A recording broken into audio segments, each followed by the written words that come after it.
So the winds on the coast is because of thermal difference between the coast and the sea.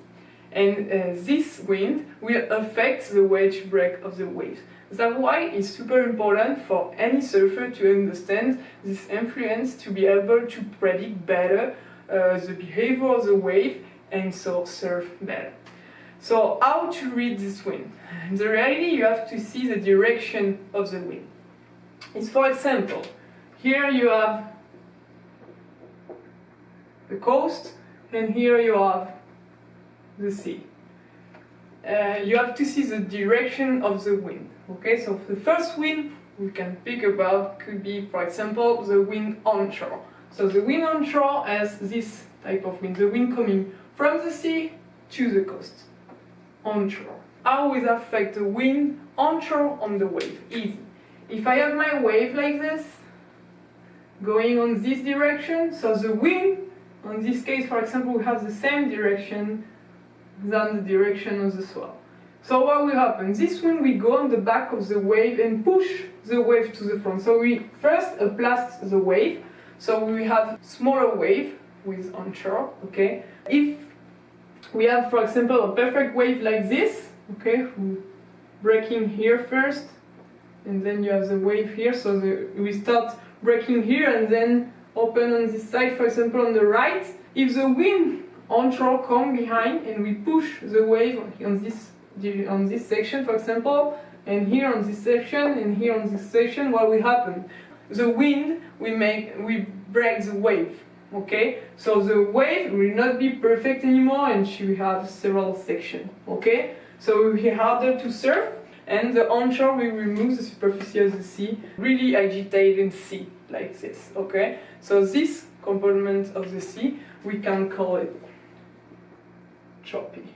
So the wind onshore generally is not the best, okay? It, of course, depends on the intensity of the wind, but generally it will make the wave smaller and more close out and agitate the superficie of the sea. The opposite of onshore will be the wind coming from the land to the sea. The wind offshore, like this. Okay, coming from the land to the sea. So if we look at a wave coming like this, if the direction of the wave is like this, the wind will come on the other direction, like this. So what will happen? The wave will want to break to the front like this, but the wind will fight against the wave. So the wave will not break and we go higher and more vertical and more shadow like this. Okay? So the wind will fight against the wave and make the wave break later and more shadow. That's why this type of wind is kind of favorite of advanced surfer who are looking for a right tube, okay?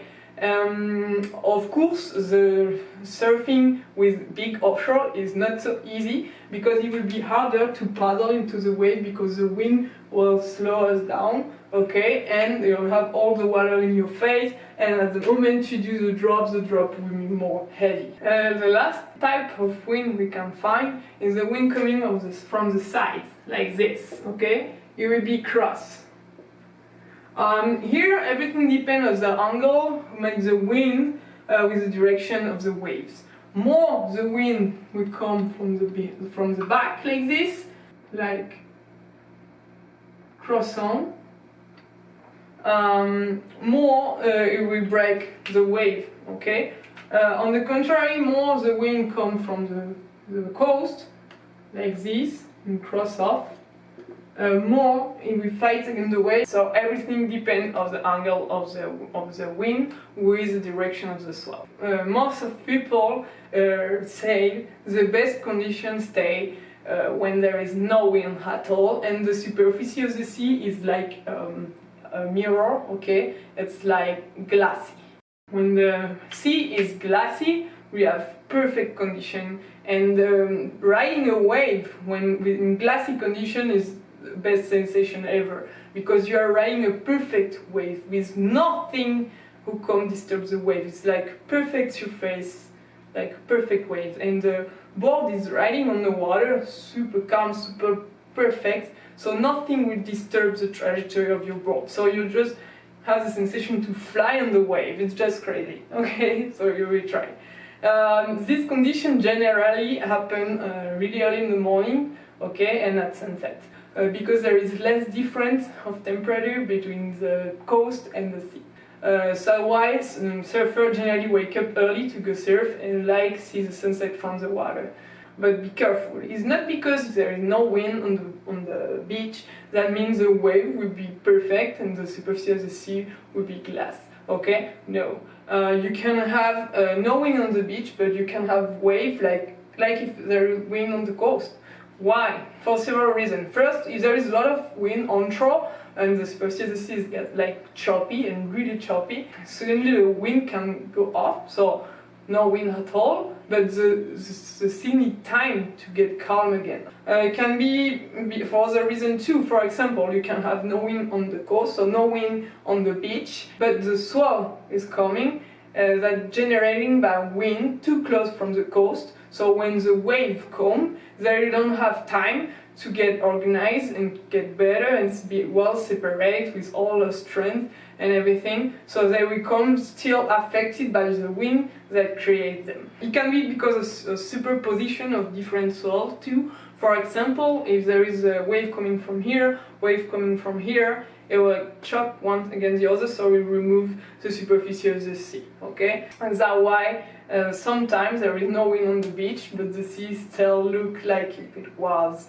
affected by wind. On the same way, it's not because the provision they said there is wind, that means that the sea will be bad, or the session will be bad, okay? First, of course, depends on the direction of the wind, but of the intensity too. You can have really nice session with little onshore, okay? Will not affect really the wave. I recommend always the best thing you can do is just go and check yourself the sea and say, okay, they say there will be onshore, but for now it's still good, so I go surf now, for example, okay? Or maybe if the wave are a little bit small and super smooth, maybe a little bit of onshore will help to make the wave break sooner and have more wall to surf, for example. Okay, depends the level too. If you're beginner, of course, if you're catching wild water, if there is wind, it doesn't really matter, okay, because you don't really care because you are on the wild water, okay. But yeah, you have to be really careful with this anyway, because when you fall, I remember the wind can make fly the board like this, so after when you get out of the water, the board can fall right on you. So please just get out with one hand up, I remember, and really more important when there is wind, okay, more risk. And the same way, if you're intermediate and you're catching a small green waves, you will not be looking for hard offshore to ride tubes, and no, it's not really your level. So always your best will be to check yourself the sea before to go surfing. I see you on the next video. Bye.